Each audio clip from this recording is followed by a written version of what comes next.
नकारात्मकता से दूर रहना हमारे मानसिक और आध्यात्मिक विकास के लिए बहुत आवश्यक है।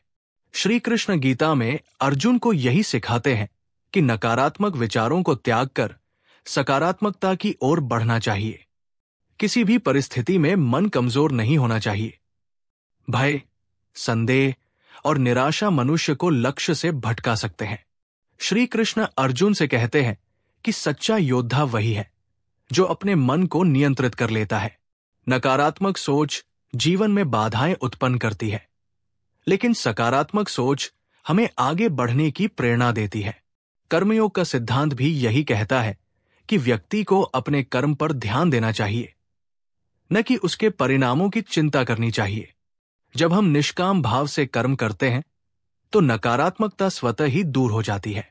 जीवन में जो भी समस्याएं आती हैं, उनका समाधान धैर्य और आत्मविश्वास के साथ करना चाहिए। संगति का भी मन पर गहरा प्रभाव पड़ता है। श्री कृष्ण सत्संगति पर जोर देते हैं और कहते हैं कि हमें सदैव अच्छे और सकारात्मक लोगों के साथ रहना चाहिए। नकारात्मक लोगों की संगति से बचना चाहिए, क्योंकि उनका प्रभाव हमारे विचारों और निर्णयों पर पड़ सकता है। अंततः श्री कृष्ण हमें सिखाते हैं कि मन की दृढ़ता और सकारात्मकता से हर बाधा को पार किया जा सकता है। जो व्यक्ति अपने चित्त को शांत और सकारात्मक रखता है, वो जीवन के हर क्षेत्र में सफलता प्राप्त करता है। श्री कृष्ण ये भी बताते हैं कि नकारात्मकता केवल बाहरी परिस्थितियों से नहीं आती, बल्कि हमारे भीतर के विचारों से उत्पन्न होती है। यदि मनुष्य अपने विचारों पर नियंत्रण पाले तो कोई भी नकारात्मकता उसे प्रभावित नहीं कर सकती।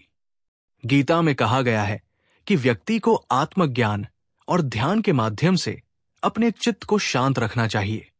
जब मन स्थिर रहता है तो नकारात्मकता अपने आप कम हो जाती है। श्री कृष्ण अर्जुन को ये समझाते हैं कि दुख और सुख, हानि और लाभ, सफलता और असफलता, ये सभी क्षणिक है। जो व्यक्ति इन द्वंद्वों से ऊपर उठ जाता है, वो सच्ची शांति प्राप्त करता है। इसके अलावा भक्ति योग भी नकारात्मकता को दूर करने का एक प्रभावी तरीका है। जब मनुष्य ईश्वर में विश्वास रखता है और उसे समर्पित होकर कार्य करता है, तो चिंता और भय से मुक्त हो जाता है। श्री कृष्ण कहते हैं कि जो व्यक्ति मुझ में अटूट विश्वास रखता है, मैं उसकी हर स्थिति में रक्षा करता हूं। सबसे महत्वपूर्ण बात यह है कि हमें अपने कर्म और लक्ष्य पर ध्यान केंद्रित करना चाहिए। दूसरों की आलोचना, भय, संदेह और असफलताओं से घबराने के बजाय हमें आत्मविश्वास और धैर्य के साथ आगे बढ़ना चाहिए। नकारात्मकता से दूर रहने का सबसे अच्छा तरीका है सकारात्मक सोच विकसित करना, अच्छे लोगों की संगति करना और अपने कर्म को पूरी निष्ठा से करना। श्री कृष्ण का संदेश आज भी उतना ही प्रासंगिक है जितना महाभारत के समय था। जो भी उनके इन उपदेशों को अपने जीवन में अपनाता है, वो हर परिस्थिति में मानसिक शांति और सफलता प्राप्त कर सकता है। श्री कृष्ण हमें ये भी सिखाते हैं कि नकारात्मकता से बचने के लिए आत्मानुशासन बहुत जरूरी है। यदि मनुष्य अपने इंद्रियों को नियंत्रित नहीं कर पाता, तो वो नकारात्मकता और अशांत विचारों का शिकार हो जाता है। गीता में श्री कृष्ण कहते हैं कि जैसे वायु जल में नाव को भटकाती है, वैसे ही असंयमित इंद्रियां व्यक्ति के विवेक को डगमगा सकती है। इसलिए जो व्यक्ति अपनी इंद्रियों को वश में रखता है, वही वास्तविक आनंद और शांति को प्राप्त करता है। ध्यान और योग का अभ्यास भी नकारात्मकता को दूर करने में सहायक होता है। जब मनुष्य ध्यान के माध्यम से अपने भीतर की शांति को अनुभव करता है, तो बाहरी परिस्थितियां उसे परेशान नहीं कर पाती। श्री कृष्ण अर्जुन को बताते हैं कि जो व्यक्ति मन को स्थिर कर लेता है और अपने आत्मस्वरूप को पहचान लेता है, उसके लिए न तो किसी की प्रशंसा मायने रखती है और न ही किसी की आलोचना। वो संभाव में स्थित रहता है और हर परिस्थिति को स्वीकार करता है।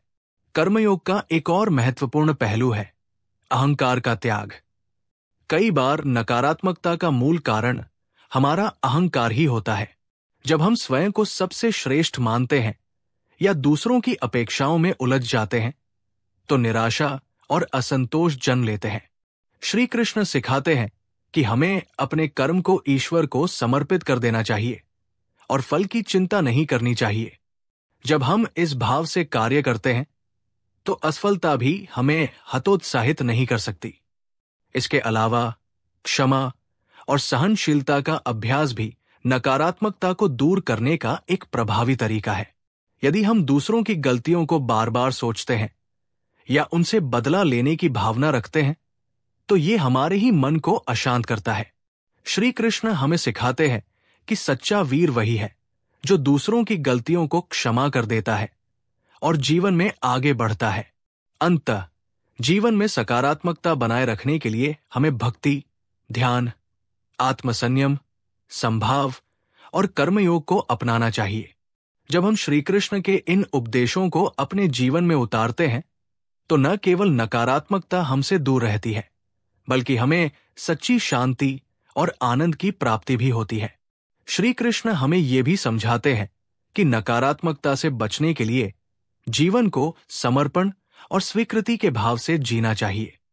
जब हम परिस्थितियों को जैसा है वैसा ही स्वीकार करना सीखते हैं तब दुख, चिंता और नकारात्मकता हमें प्रभावित नहीं कर पाती। गीता में वे कहते हैं, प्रसन्नचित्त व्यक्ति ही वास्तविक योगी होता है। अर्थात जो व्यक्ति हर स्थिति में संतुलित रहता है वही सच्ची शांति को प्राप्त करता है।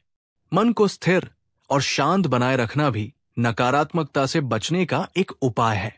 श्री कृष्ण अर्जुन से कहते हैं कि चंचल और अशांत मन ही व्यक्ति को सबसे अधिक दुख देता है, लेकिन जो व्यक्ति मन को साध लेता है वो जीवन की कठिनाइयों से घबराता नहीं बल्कि उन्हें अवसर के रूप में देखता है। ध्यान, स्वाध्याय और सत्संग इसके लिए आवश्यक है। एक और महत्वपूर्ण सीख जो हमें मिलती है वो ये है कि हमें दूसरों से तुलना करने की आदत छोड़नी चाहिए।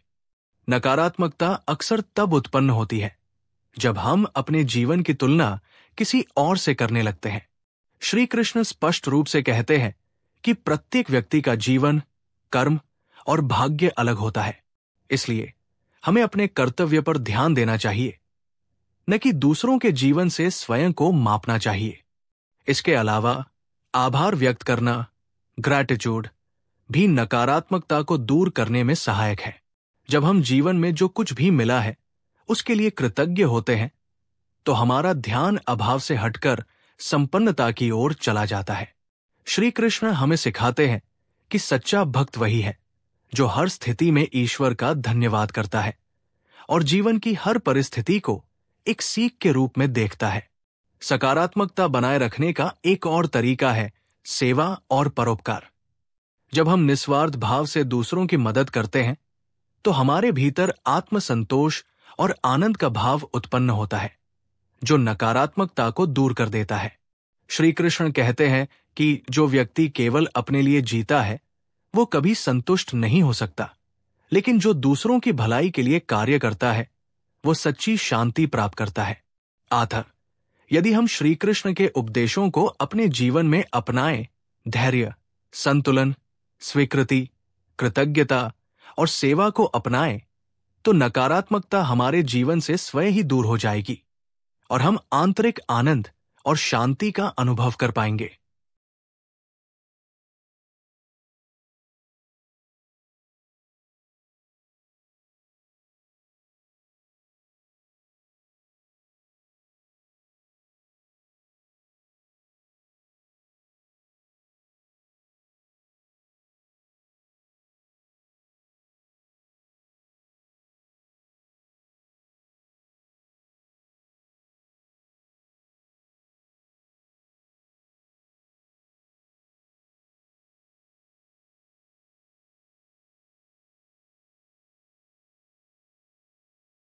श्री कृष्ण कहते हैं कि घर में सुख शांति बनाए रखने के लिए सबसे महत्वपूर्ण है कर्मयोग की भावना। जब हर व्यक्ति अपने कर्तव्यों को ईमानदारी और निष्काम भाव से निभाता है तो परिवार में संतुलन बना रहता है और कोई भी दुख लंबे समय तक नहीं टिकता। परिवार में ईर्ष्या और प्रतिस्पर्धा से बचना चाहिए। श्री कृष्ण समझाते हैं कि जब हम दूसरों की उन्नति से जलते हैं या अपने ही परिवार के सदस्यों से तुलना करते हैं तो संबंधों में कटुता आ जाती है। इसके बजाय हमें परस्पर सहयोग और प्रेम की भावना रखनी चाहिए। अहंकार का त्याग भी आवश्यक है। श्री कृष्ण गीता में कहते हैं कि विनम्रता ही मनुष्य का सबसे बड़ा आभूषण है। यदि घर के सदस्य एक दूसरे के प्रति अहंकार छोड़कर सम्मान और आदर का भाव रखें तो विवाद स्वतः ही समाप्त हो जाएंगे। दैनिक जीवन में सेवा भाव को अपनाने से घर में सकारात्मकता बनी रहती है। माता पिता, बुजुर्गों और छोटे सदस्यों की सेवा करने से परिवार में प्रेम और आत्मीयता बढ़ती है।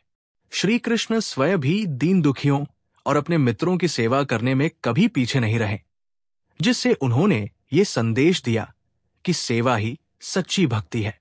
परिवार में यदि कोई कठिनाई आए तो धैर्य और भक्ति का सहारा लेना चाहिए। श्री कृष्ण कहते हैं कि हर समस्या का हल उचित समय पर निकलता है, लेकिन मनुष्य को अपने धैर्य और ईश्वर में विश्वास बनाए रखना चाहिए। जो व्यक्ति विपरीत परिस्थितियों में भी शांत रहता है और सही निर्णय लेता है, वो अपने परिवार को हर संकट से उबार सकता है। अंततः श्री कृष्ण हमें सिखाते हैं कि घर में सुख शांति बनाए रखने के लिए प्रेम, सहयोग, विनम्रता और सेवा को अपनाना आवश्यक है। जब परिवार के सदस्य इन गुणों को अपनाते हैं तो नकारात्मकता दूर होती है और घर में आनंद और समृद्धि का वास होता है। श्री कृष्ण कहते हैं कि घर के दुख दूर करने के लिए सबसे पहले मन की शुद्धि आवश्यक है। जब मन शांत और निर्मल होता है तो व्यक्ति सही निर्णय ले सकता है और परिवार में प्रेम और सामंजस्य बना रहता है। जो व्यक्ति अपने भीतर क्रोध, ईर्ष्या और द्वेष को स्थान देता है, वो अपने ही घर में अशांति का कारण बन जाता है। धन और भौतिक सुख सुविधाओं के पीछे भागने के बजाय रिश्तों को प्राथमिकता देनी चाहिए। श्री कृष्ण गीता में समझाते हैं कि असली सुख बाहरी चीजों में नहीं, बल्कि मन की संतुष्टि में है। यदि परिवार के लोग धन संपत्ति के बजाय एक दूसरे के साथ समय बिताएं और स्नेह रखें तो घर में कभी तनाव नहीं रहेगा। संयम और अनुशासन भी बहुत महत्वपूर्ण है। श्री कृष्ण कहते हैं कि जिसने अपने मन और इंद्रियों को नियंत्रित कर लिया, वो जीवन में कभी दुखी नहीं होता। यदि घर में सभी सदस्य अनुशासन का पालन करें, एक दूसरे की भावनाओं को समझें और आदर दें, तो विवाद की कोई संभावना नहीं रहती। सकारात्मक ऊर्जा बनाए रखने के लिए घर में नियमित रूप से मंत्रोच्चार, पूजा पाठ और सत्संग करना चाहिए। श्री कृष्ण स्वयं संगीत और भक्ति में रमते थे, जिससे उन्होंने ये संदेश दिया कि ईश्वर का स्मरण और शुभ कार्यों से मन की शांति बनी रहती है और नकारात्मकता दूर होती है। क्षमा और सहनशीलता को अपनाना भी आवश्यक है। श्री कृष्ण ने कई बार क्षमा का उदाहरण प्रस्तुत किया, जैसे कि जब शिशुपाल ने 100 से अधिक अपमान किए, तब भी उन्होंने धैर्य बनाए रखा। परिवार में यदि कोई गलती करे तो उसे समझदारी से सुधारना चाहिए, न कि नाराज होकर संबंध खराब करना चाहिए। अंततः श्री कृष्ण हमें सिखाते हैं कि सच्चा सुख बाहरी साधनों में नहीं, बल्कि प्रेम, सेवा, धैर्य और भक्ति में है। जब परिवार इन गुणों को अपनाता है तो घर से हर प्रकार का दुख दूर हो जाता है और वहां सुख, समृद्धि और आनंद का वास होता है। श्री कृष्ण कहते हैं कि घर के दुखों को दूर करने के लिए सबसे पहले आत्मज्ञान और संतोष को अपनाना जरूरी है। जब परिवार के लोग अपनी इच्छाओं और अपेक्षाओं को सीमित कर लेते हैं तो मन में शांति बनी रहती है और घर में अनावश्यक तनाव नहीं होता।